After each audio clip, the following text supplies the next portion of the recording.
Habíamos visto lo del levonorgestrel, que es un agonista de los receptores de los progestágenos, que es solito, vía oral, pues solamente se podría dar como pastilla del día siguiente.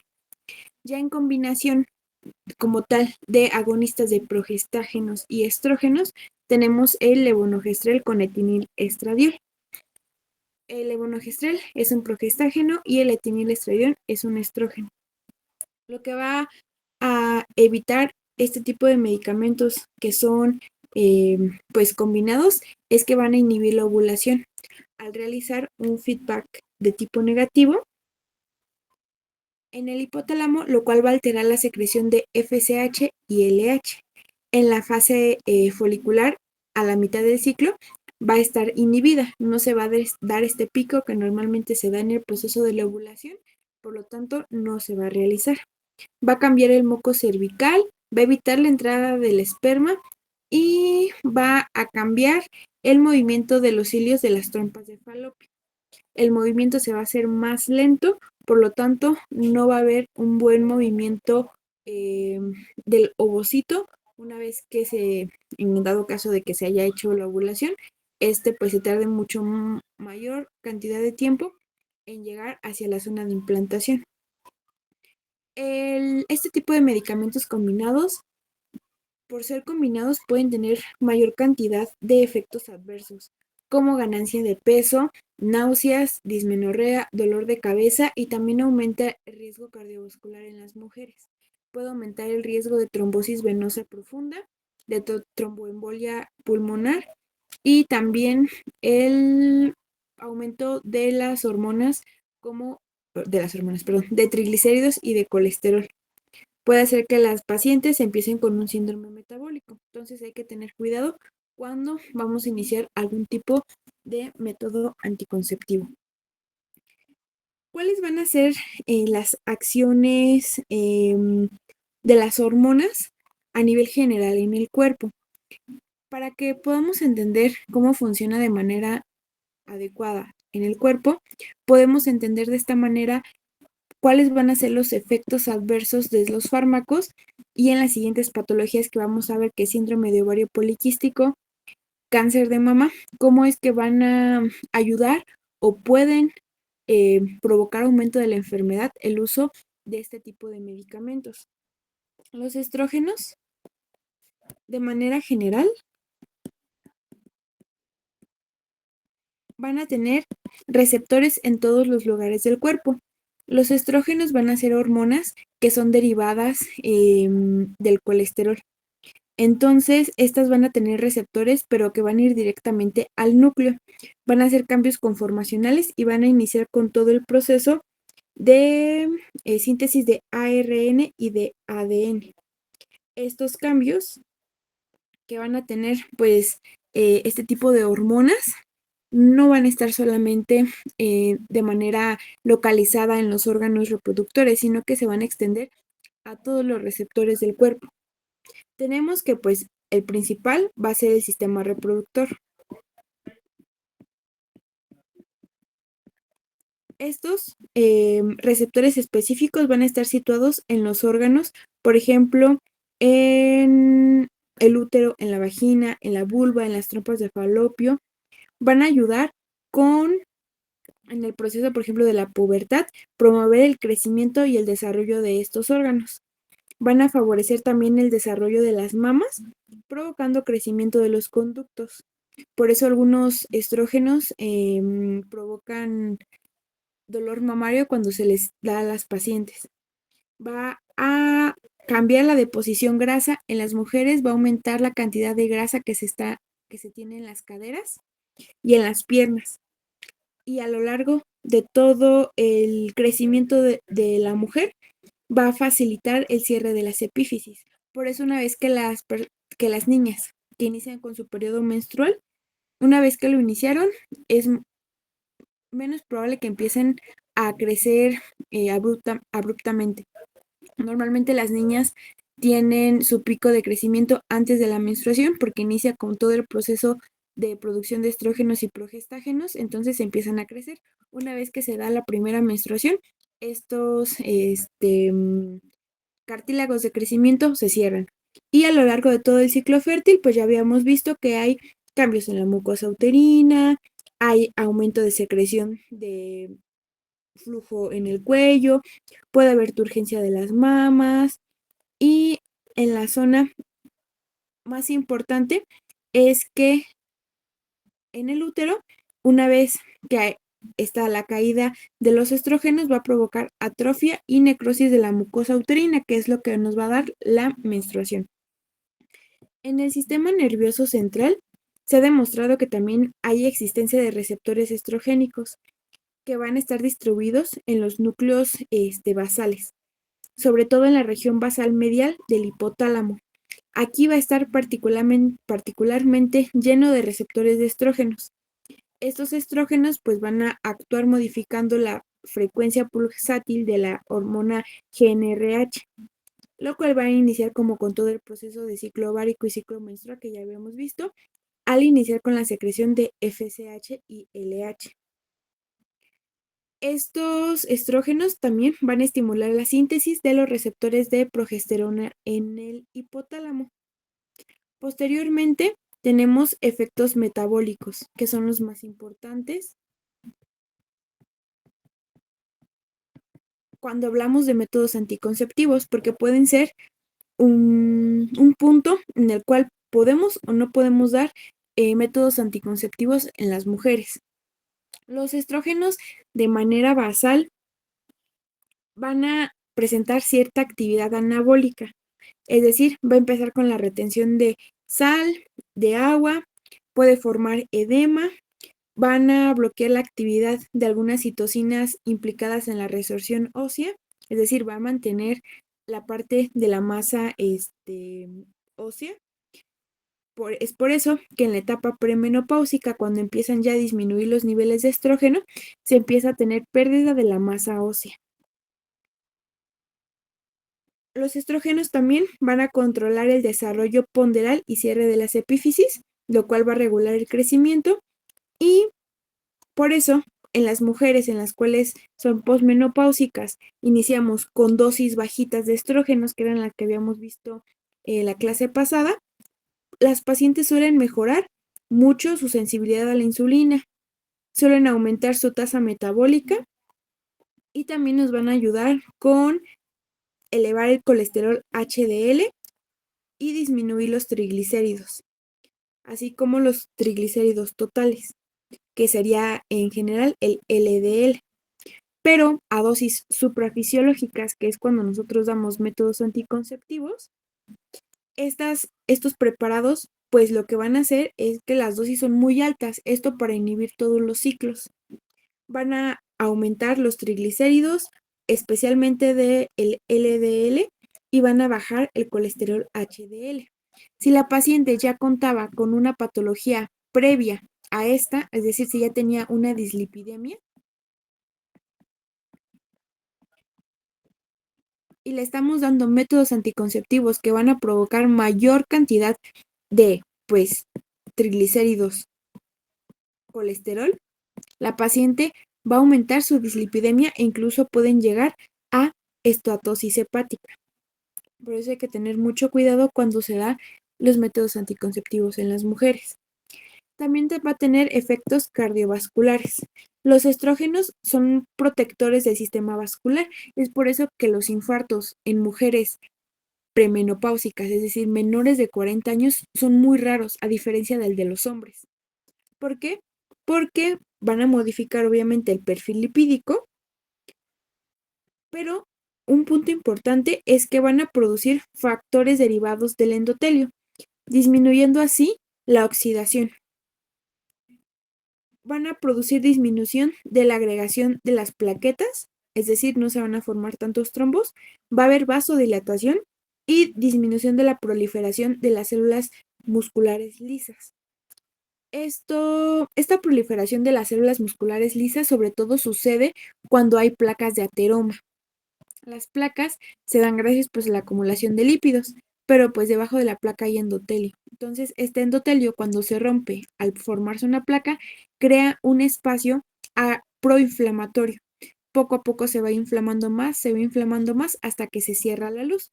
En las mujeres que tienen pues sus estrógenos de manera normal, es un factor protector porque evita una respuesta tan alta en las alteraciones del endotelio.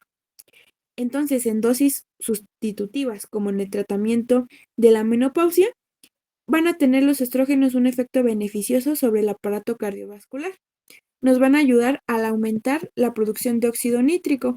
Si recuerdas, el óxido nítrico es una sustancia que va a producir vasodilatación generalizada. Entonces, hay mayor cantidad de vasodilatación, va a haber menos probabilidad de que algo choque contra las placas de ateroma y se provoquen trombos, lo cual puede provocar que se pues obstruyan las arterias. También nos va a ayudar con la producción de prostaglandinas, reducen la producción de tromboxano A2 en las plaquetas para evitar que se empiecen a agregar, pero en dosis suprafisiológicas aumenta, aumenta lo que es la producción del tromboxano A2. Esto hace que las plaquetas, ante cualquier situación, empiecen a juntarse e inicien con su agregación plaquetaria. Cuando se inicia con esta agregación plaquetaria, esta bolita de plaquetas puede obstruir alguna arteria y provocar una trombosis venosa, que es uno de los efectos adversos que podemos ver en los medicamentos anticonceptivos. Van a provocar elevación del fibrinógeno, que es lo que va a producir el coágulo, y también va a aumentar lo que es la antitrombina 3, va a elevar los factores de coagulación, lo que va a hacer que la paciente tenga un estado procoagulatorio, provocando así mayor probabilidad de trombosis, de infartos y de enfermedades vasculares cerebrales. Esto usando dosis supraterapéuticas, que son las que normalmente se dan cuando el paciente se le va a iniciar una terapia anticonceptiva. Esto es parte de los estrógenos. En el caso de los progestágenos,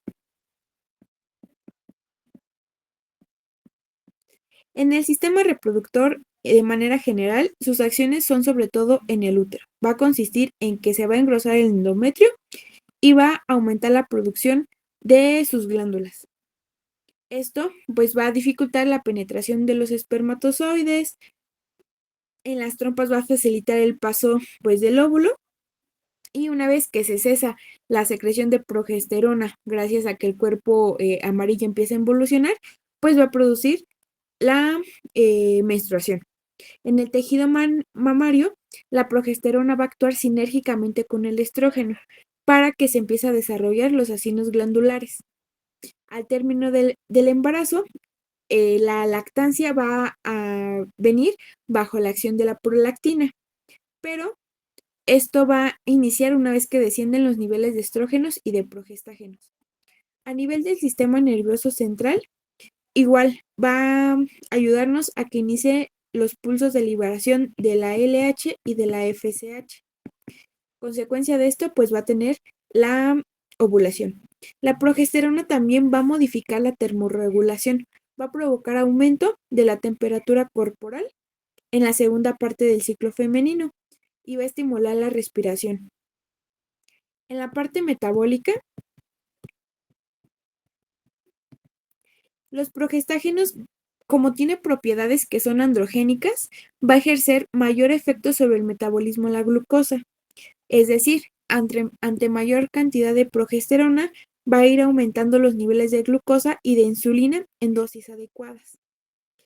La utilización de altas dosis de progestágenos va a producir, más bien, va a provocar un aumento de la resistencia a la insulina.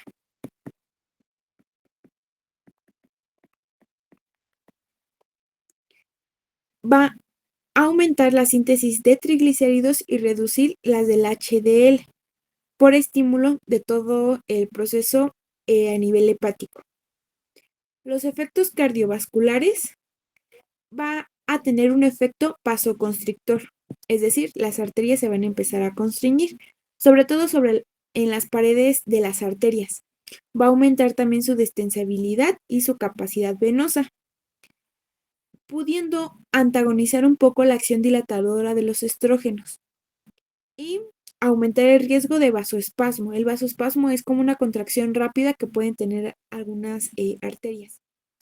Entonces, la progesterona, el etenogestrel, el acetato de modroxiprogesterona, cuando se dan como anticonceptivos, van a aumentar la expresión de receptores de trombina, van a provocar procoagulación a nivel arterial, va a provocar resistencia a la insulina y aumento de triglicéridos y de colesterol. Por lo tanto, igual, niveles suprafisiológicos de progestágenos nos pueden provocar efectos adversos como ya los habíamos visto anteriormente. Y algo que se ha descubierto de la progesterona es que tiene efectos antitumorales. Se cree que es debido a los efectos antiestrogénicos producidos por la estimulación de algunas de enzimas que se encargan de el proceso de mitosis. Entonces, los progestágenos pueden bloquear esas enzimas y evitar que la célula se esté multiplicando en el caso pues de los tumores. ¿Cómo vamos a iniciar o qué es lo que podemos utilizar en los pacientes cuando se les inicia una terapia de anticoncepción hormonal? Normalmente se les da una plática de planificación familiar y clasificamos a la paciente en estadios, dependiendo de sus factores de riesgo.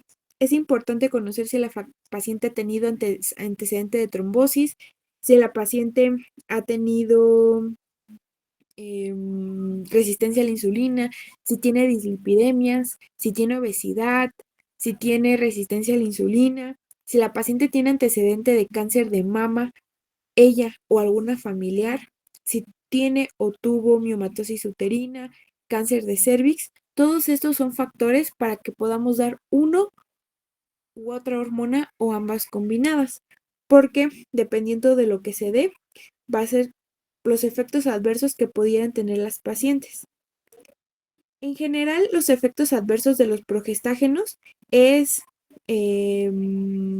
depresión,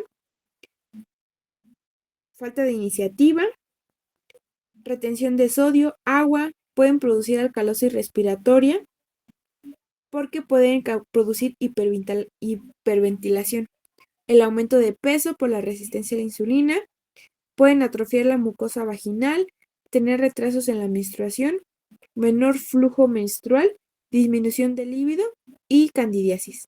Y otros efectos adversos va a ser el acné y el hirsutismo. Y en el caso de los estrógenos, sus efectos adversos van a ser principalmente elevación de algunas transaminasas, pueden tener elevación de triglicéridos, de colesterol. En efecto adverso que podría verse como protector, aumento de la masa ósea, pero principalmente va a estar debido a la dislipidemia y también el aumento de la coagulación, o es que sea como procoagulante. ¿Cómo vamos a utilizar entonces estos métodos anticonceptivos una vez que vimos ya los factores de riesgo que tiene la paciente? Conocemos los efectos adversos que presentan los medicamentos, vamos a clasificar los anticonceptivos por riesgo. Valoramos si la paciente no tiene como tal factores de riesgo, no tiene antecedentes de importancia, en realidad no habría problema de que iniciáramos alguno u otro. Si sí tiene algún factor de riesgo, se descartan en primer lugar los combinados, que es el levonorgestrel con etilene-estradiol, porque aumentan el riesgo, por ejemplo, de trombosis. Si la paciente no puede tomar este tipo de medicamentos vía oral, se puede poner uno intrauterino, que no tiene tantos efectos a nivel sistémico, sino que son más localizados. Si la paciente tiene muchos factores, obesidad, sobrepeso, hipertensión, tiene diabetes, lo ideal es que le coloquemos uno que no sea hormonal. En este caso, pues se recomienda el de cobre o que la paciente utilice algún método de barrera. ¿Alguna duda de métodos anticonceptivos? Bien. Ahora vamos con el síndrome de ovario poliquístico. El síndrome de ovario poliquístico o SOP es una importante causa de irregularidad menstrual que se va a caracterizar porque la paciente va a tener exceso de andrógenos. Se va a caracterizar porque presentan hirsutismo, ciclos menstruales que son irregulares, morfología de los ovarios poliquísticos en el ultrasonido. Para que podamos realizar un diagnóstico en los pacientes con síndrome de ovario poliquístico, necesitamos que tengan dos de estos tres criterios: que tengan el hirsutismo o ciclos menstruales irregulares, o bien que presenten a nivel ultrasonido morfología de ovario poliquístico. Ya no es necesario que a fuerza se tenga que ver por los quistes a nivel ovario, sino con que presenten el hirsutismo y las irregularidades menstruales se hace el diagnóstico. De igual manera, hay pacientes que pueden estar menstruando mes con mes, pero eso no significa que estén teniendo una ovulación adecuada.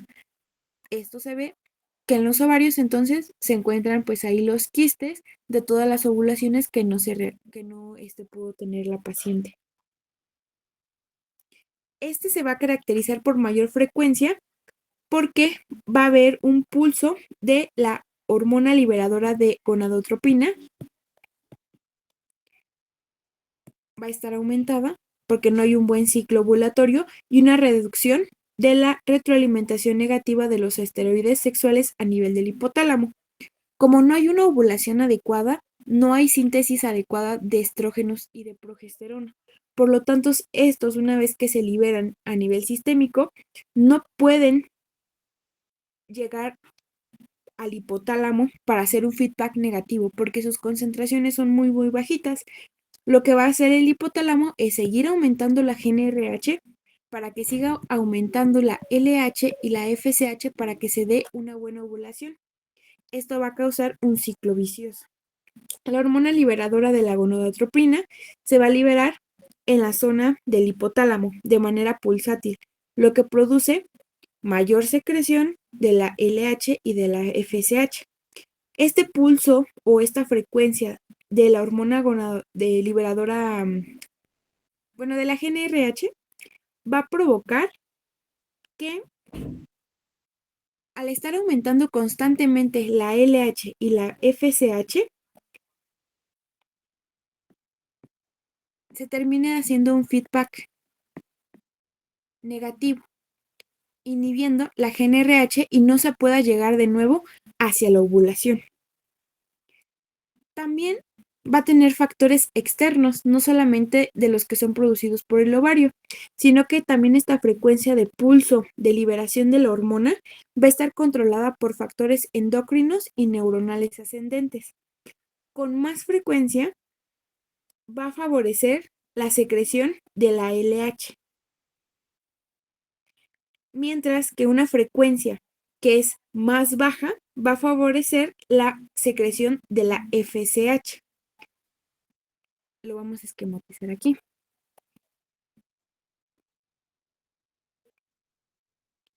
Nosotros tenemos la GnRH. Esta pues se va a secretar cuando se inicia con todo el proceso de la ovulación. La GnRH va a producir FSH y va a producir LH.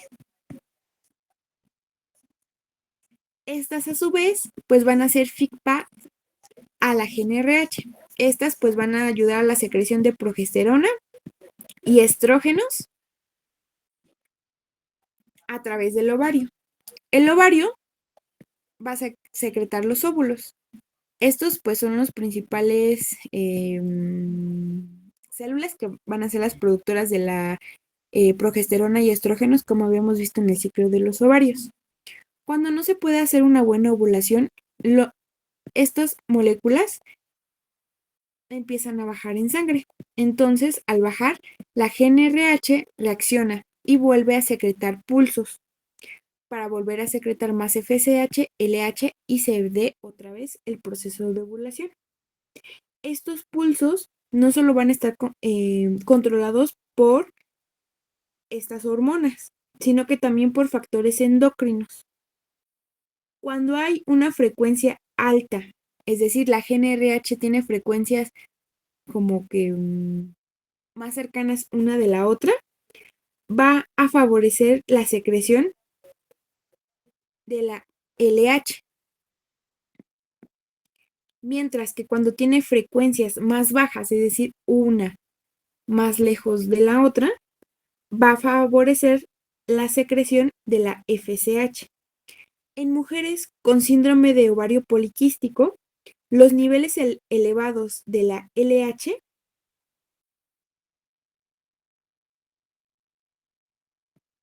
que es esta, van a causar una producción excesiva por los andrógenos de la teca en el óvulo. Si recordemos una de las fases de la ovulación, cuando ya se hacía la zona del antro, las células que estaban afuera, que eran las de la granulosa y las de la teca, iban a empezar a secretar andrógenos para que posteriormente en la siguiente capa fueran convertidos en estrógenos y progesterona. Pero como la LH va a estar secretándose demasiado, va a haber una secreción excesiva de andrógenos a nivel ovárico, mientras que cuando hay una deficiencia relativa de la FSH, ¿por qué? Porque los pulsos son más lentos, lo que va a provocar es que se secreten poco a poco mayor cantidad de folículos en el ovario. Recordemos que esta se conoce o es la folículo estimulante. Entonces, cuando hay una deficiencia relativa de la FSH, causa paro folicular, porque no hay producción adecuada de la FSH. Al realizar un paro folicular, todos estos óvulos u ovocitos que se estaban preparando para salir no lo hacen, entonces se quedan estáticos. Cada vez que se va a dar una nueva ovulación, otra vez empiezan a madurar los ovarios, pero al no haber una secreción pulsátil adecuada de la FSH, estos se quedan en pausa y se siguen acumulando. Esto es lo que nos da en el ovario, en imagen, en el ultrasonido, el ovario poliquístico, porque todos los folículos quedan en pausa porque la FSH no tiene una pulsatilidad adecuada, es muy lenta. Se cree que esta reducción de toda la retroalimentación de los esteroides sexuales, que es la progesterona y los estrógenos, sobre la liberación de la hormona liberadora de gonadotropina, que es la GnRH, ocurre porque las neuronas de la hormona liberadora de gonadotropina no tienen receptores para estrógenos y progesterona. ¿Por qué? Porque las cantidades pueden ser muy bajas porque no se está dando una buena ovulación. Y aquí vamos de nuevo. El aumento de los andrógenos en sangre, recordemos que hay secreción de andrógenos, hay una enzima que los va a cambiar a progesterona y estrógenos, pero como es demasiada la cantidad de andrógenos que es secretada por estas zonas, no todo es convertido en estrógenos y progesterona. Gran parte de estos andrógenos se van a la sangre de las mujeres. ¿Qué es lo que va a provocar en la sangre de las mujeres en los andrógenos circulantes? Pues va a ser el hirsutismo, que es el vellito. A las mujeres les empieza a salir como vellito más grueso en la zona de la barba, en la zona de la barbilla, donde normalmente no debería de tener este vellito una mujer. Empieza a tener mayor cantidad de vellito en las piernas, en las manos, en el bigote.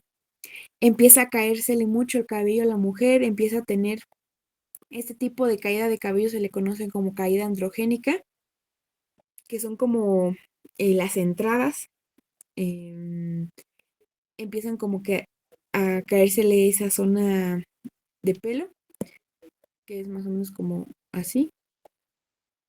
O sea, esta zona queda sin sin cabello en las mujeres. Algunas pacientes empiezan a tener una voz un poquito más gruesa, empiezan como a masculinizarse.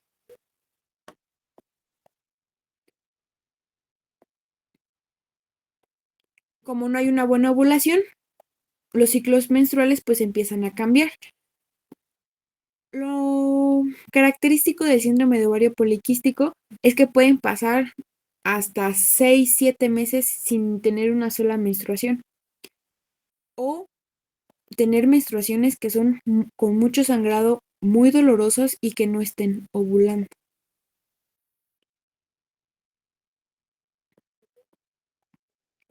Este es como un esquema general de lo que hace o lo que va a producir eh, en nivel pues metabólico el síndrome de ovario poliquístico. Tenemos aquí que el problema en la foliculogénesis, es decir, en la ovulación, hay aumento de la célula, de la producción de andrógenos en las células de la teca. Estas, estos andrógenos o andrógenos en exceso van a provocar disminución de las hormonas sexuales y aumento de la producción de andrógenos. Los andrógenos también van a tener receptores en todo el cuerpo. La principal fuente de andrógenos en las mujeres va a venir de las glándulas suprarrenales, pero ahora cuando hay síndrome de ovario poliquístico vienen de la glándula suprarrenal, pero también van a venir del ovario, entonces los niveles de andrógenos empiezan a subir. Anteriormente se pensaba que era principalmente una enfermedad pues, de producción excesiva en los ovarios, pero ahora se ha visto que las glándulas suprarrenales y también tejido periférico, como son los adipocitos, van a provocar el aumento de los andrógenos en el síndrome de ovario poliquístico. El aumento de toda esta concentración de la testosterona, que va a ser el principal andrógeno que va a iniciar a elevarse, es producto casi exclusivo de de la corteza suprarrenal. Más o menos del 20 al 30% de los pacientes con ovario poliquístico van a tener aumentada la testosterona. Esta no solamente va a ser secretada por el ovario, sino que también va a ser secretada por las glándulas suprarrenales. Es como si se hiciera un feedback positivo. Entre mayor cantidad de andrógenos hay en la sangre, mayor cantidad de andrógenos también la suprarrenal va a empezar a producir. Este hallazgo parece ser el resultado de una mayor actividad secretora de la glándula suprarrenal, porque en realidad no se observa cambios como tal a nivel de la hipófisis para que se aumente su secreción, sino que esta glándula va a actuar por sí sola cuando hay un exceso de andrógenos en sangre que venga hacia otro lado. Los andrógenos o la testosterona no se van a quedar así estáticos en sangre, sino que va a iniciar con todo su cambio de esteroidogénesis con el aumento de la actividad de la 17 alfa hidroxilasa, que es la que va a ir degradando algunos andrógenos que se encuentran en la sangre. No solamente tenemos a la testosterona, tenemos a la dihidrotestosterona, a la dehidroepiandrosterona, todos estos van a favorecer el estado hiperandrogénico de las pacientes. Si tenemos mayor cantidad de andrógenos en exceso en las mujeres, ¿qué es lo que va a pasar? Normalmente los estrógenos, ya habíamos visto, hacían que la paciente guardara grasita en las caderas. Con el exceso de andrógenos, las pacientes van a empezar a guardar grasa visceral y grasa en la pancita. Van a empezar a adelgazar de la zona de las caderas y de las piernas. Les empieza a salir el vellito en la zona de la barba, en la zona de las piernas y van a empezar a tener acné. El acné se caracteriza porque es un acné de tipo quístico. Los andrógenos van a tener receptores también en las glándulas de manera generalizada. Entonces, si las glándulas se empiezan a tapar, es cuando dan los granitos. El cabello, pues se les empieza a crecer, pueden tener pérdida de cabello y se les hace más graso. Esas son como las características que puede tener la paciente cuando tiene el síndrome de ovario poliquístico. Otro factor importante es que a nivel ovario, el aumento de secreción de los andrógenos va a intervenir también en el hiperinsulinismo, es decir, aumento de la insulina. Los andrógenos van a activar también o van a, a ir hacia el páncreas, aumentando la secreción de insulina, aumentando así la resistencia a la insulina. Los andrógenos hacen que se empiece a acumular mayor cantidad de grasita a nivel abdominal. Esta grasita, como ya habíamos visto en temas anteriores que en la diabetes, va a iniciar con el proceso de resistencia a la insulina porque empieza a aumentar la cantidad de triglicéridos que puede guardar. Se secretan muchas hormonas, lo cual va a provocar un estadio proinflamatorio en el paciente y aumento de la insulina. En las pacientes con ovario poliquístico se van a caracterizar porque tienen hiperinsulinismo. ¿Qué es lo que pasa con el hiperinsulinismo en las pacientes con síndrome de ovario poliquístico? La resistencia a la insulina y el consiguiente hiperinsulinismo que van a tener va a desempeñar un papel importante para también impulsar a la síntesis de los andrógenos en muchos de los tejidos endocrinos, sobre todo en páncreas y en el tejido adiposo. La insulina va a actuar como una cogonadotropina en los ovarios. Va a alterar la inhibición mediada por la progesterona del generador de impulsos de la hormona liberadora de gonadotropina. Ya lo habíamos visto, la va a hacer como que estos pulsos sean pues más lentos si es FSH o más altos si es LH. Por lo tanto, va a facilitar la síntesis de andrógenos en las glándulas suprarrenales, aumentar la producción de estos andrógenos, que se le conoce como esteroidogénesis, y estimular la expresión y la actividad de los adipocitos para que se hagan más resistentes a la insulina, lo que va a contribuir a mayor síntesis de andrógenos en los adipocitos en el ovario poliquístico.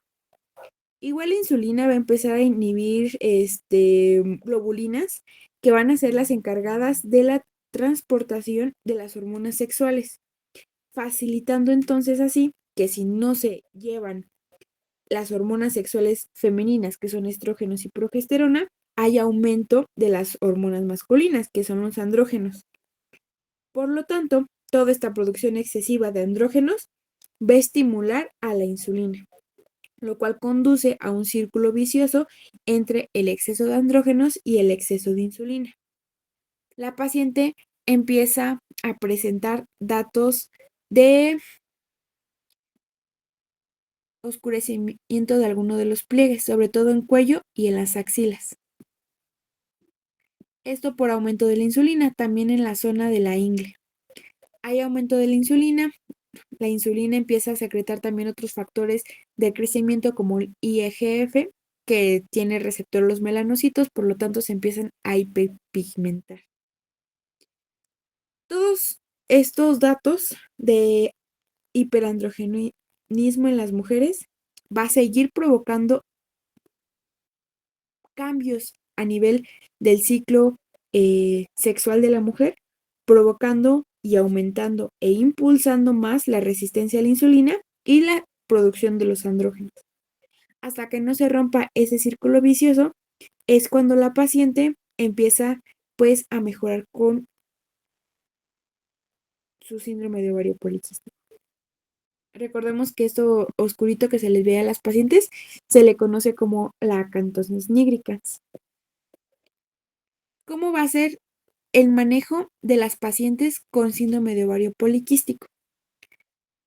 Vamos a depender de varios factores. Si tienen o no resistencia a la insulina. Si quieren o no embarazarse. Y si les molesta o no les molesta el hirsutismo.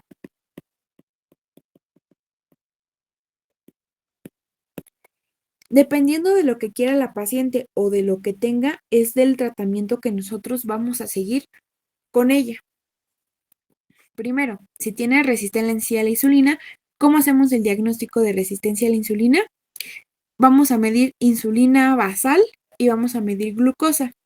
Se hace una división entre la glucosa y la insulina basal y nos va a dar algo que se llama índice de OMA.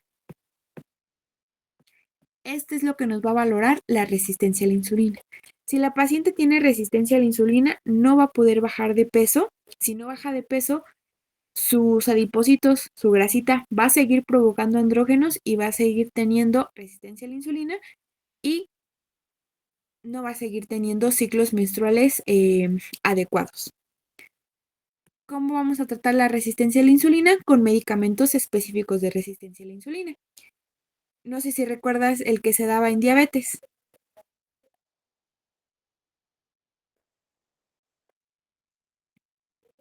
¿Lo recuerdas de casualidad?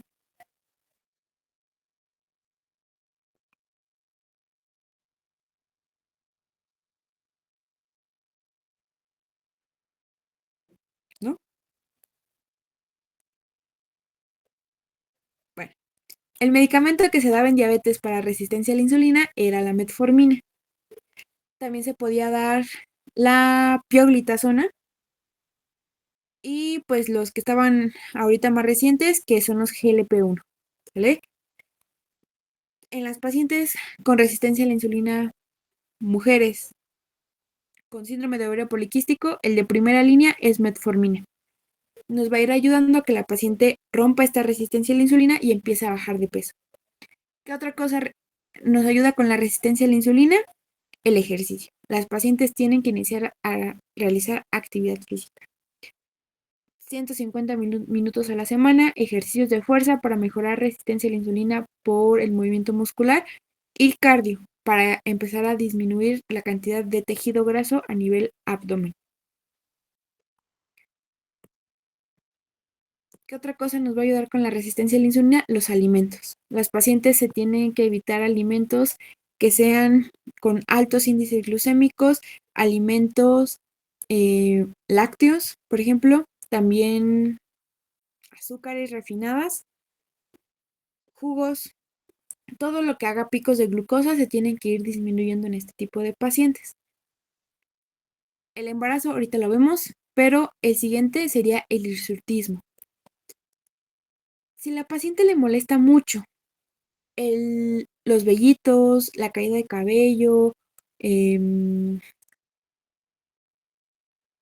creo que sobre todo es los vellitos en la zona de la barba los que los pueden molestar más. Se da tratamiento entonces para el hirsutismo. Va a ir un poquito de la mano con que si quieren o no quedar embarazadas. Porque parte del tratamiento con hirsutismo son medicamentos hormonales. Entonces, estos medicamentos hormonales no van a provocar que ellas se embaracen. ¿Qué es lo que vamos a manejar en los pacientes con hirsutismo? Obviamente tiene que estar en la premenopausia, es decir, estadios de estrado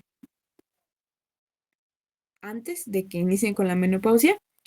¿Qué tenemos que pensar antes de iniciar la parte de la farmacología? Medir testosterona, ¿sale?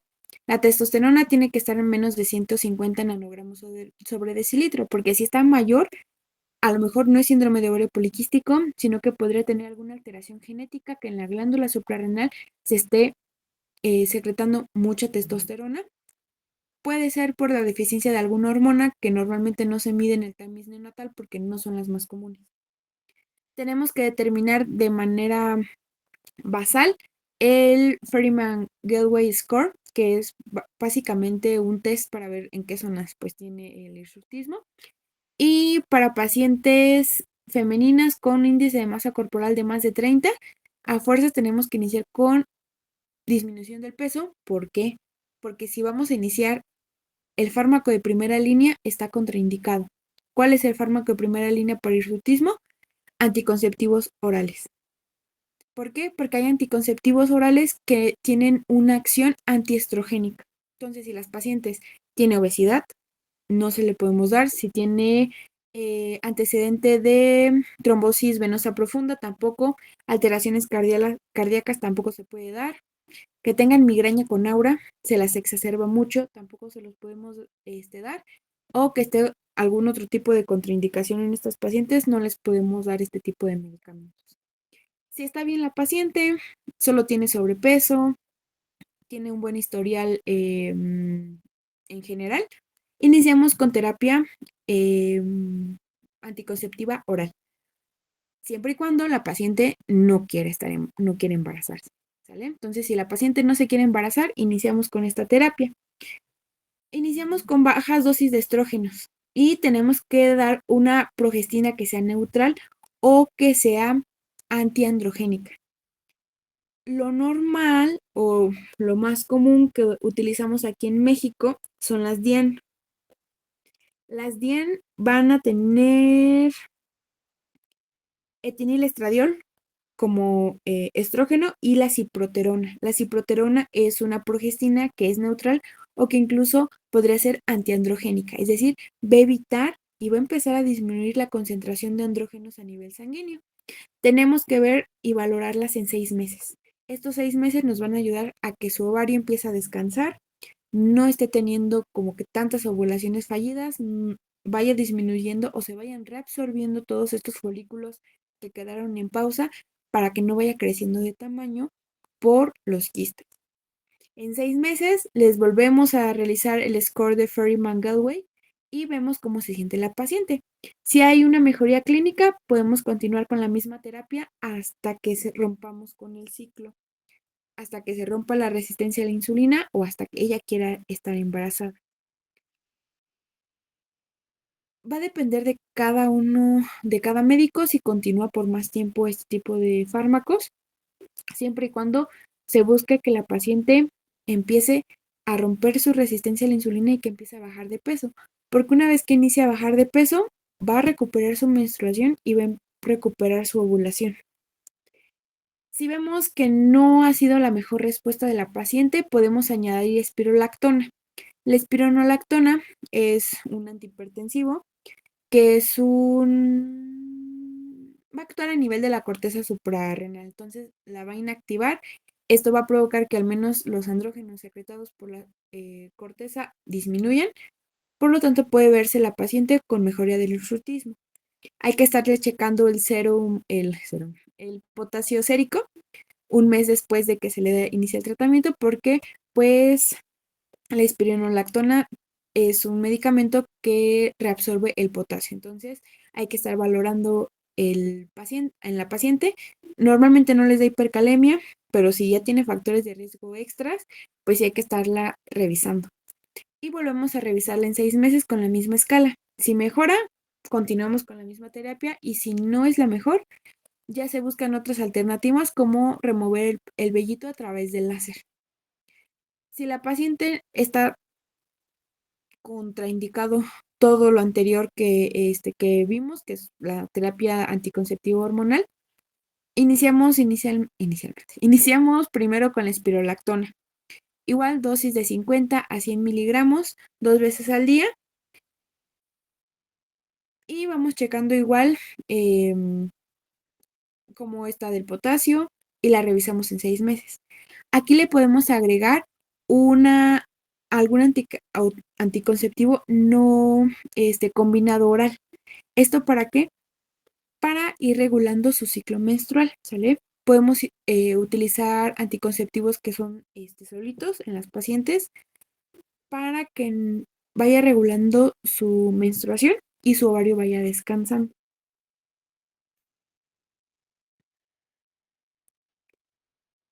Si la paciente no le importa el hirsutismo, ya le estamos controlando su resistencia a la insulina, pero ella quiere estar o quiere quedar embarazada, el tratamiento que se da son inductores de la ovulación para que, pues, obviamente la paciente quede embarazada. Hay otros medicamentos que se pueden dar en las pacientes con síndrome de ovario poliquístico que son más como suplementos alimenticios. El que más se da es el inositol.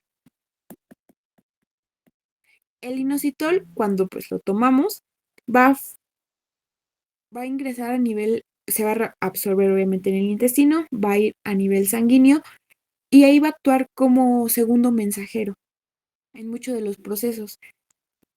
No se conoce exactamente cuál es su función o cómo lo realiza, pero mejora la resistencia a la insulina, ayuda al bajo peso, bueno, a la pérdida de peso, y también nos va a ayudar con la ovulación. Va a empezar a regular el ciclo menstrual. Las dosis de inositol tienen que ser de 4 gramos. Normalmente vienen pastillas. Bueno, más bien en cápsulas, cada cápsula tiene 1 gramo, entonces la paciente se tiene que tomar 4. Pueden ser 2 dosis en la mañana y dos cápsulas en la noche para que se complete el tratamiento. ¿Dar inositol solito? No. O sea, se ve que hay cambios, pero si en los estudios o en los metaanálisis que se han realizado, se ha visto que estos cambios o esta mejoría comparado con placebo e inositol solito no tiene una respuesta tan favorable. Entonces, sí lo podemos dar, sí, pero siempre va a estar acompañado de otros medicamentos que nos ayuden a recuperar el proceso de la ovulación para que rompamos todo, todo el círculo vicioso de resistencia a la insulina, de aumento de los andrógenos y de la ovulación. La espironolactona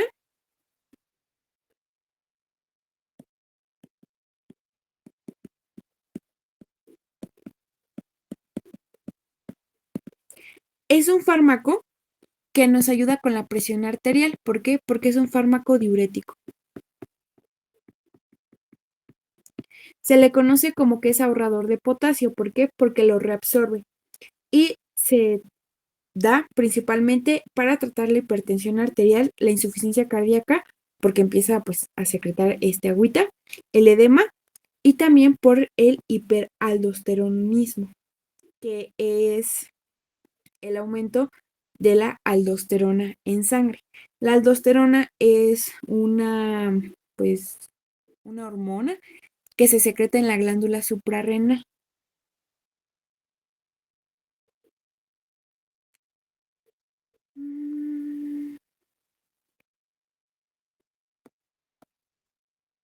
Lo que va a hacer es que va a ser un antagonista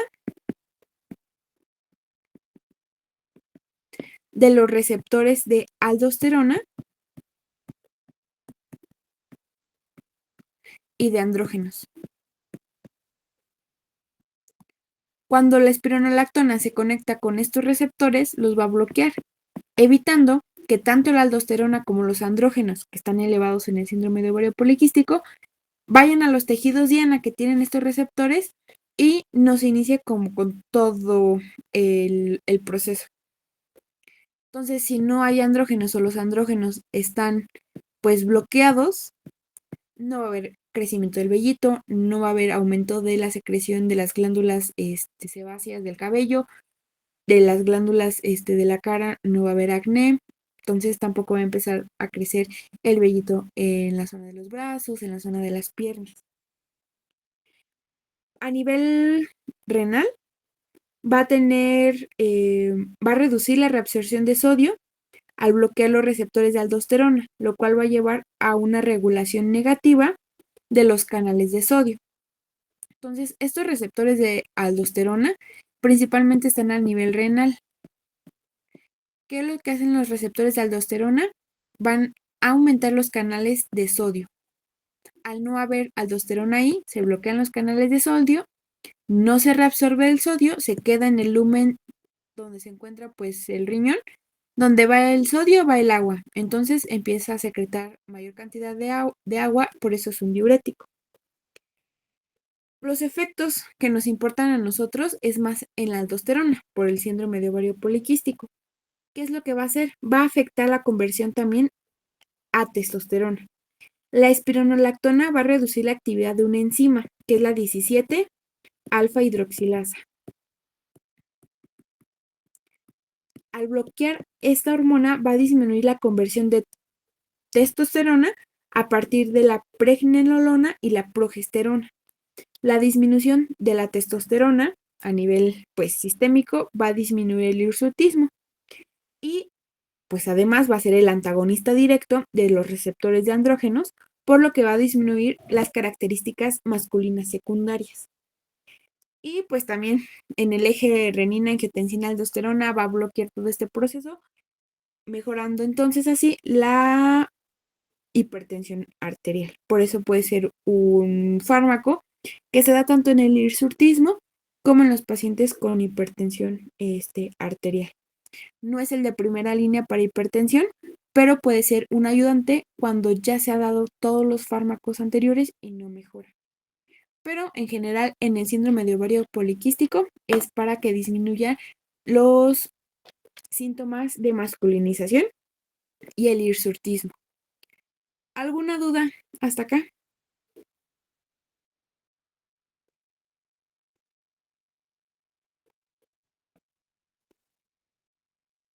¿Dudas, preguntas? ¿Sigues ahí?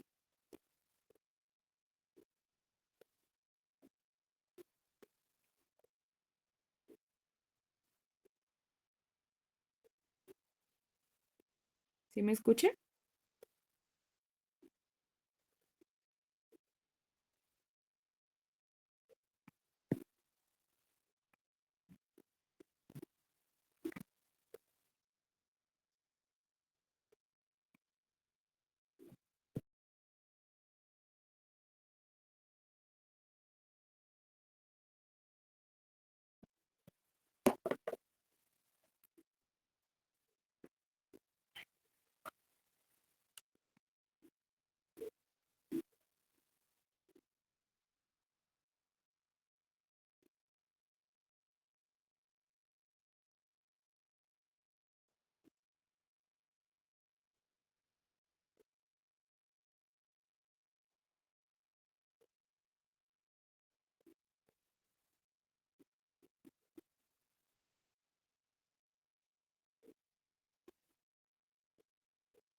¿Alguna duda, pregunta?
¿Me escuchan?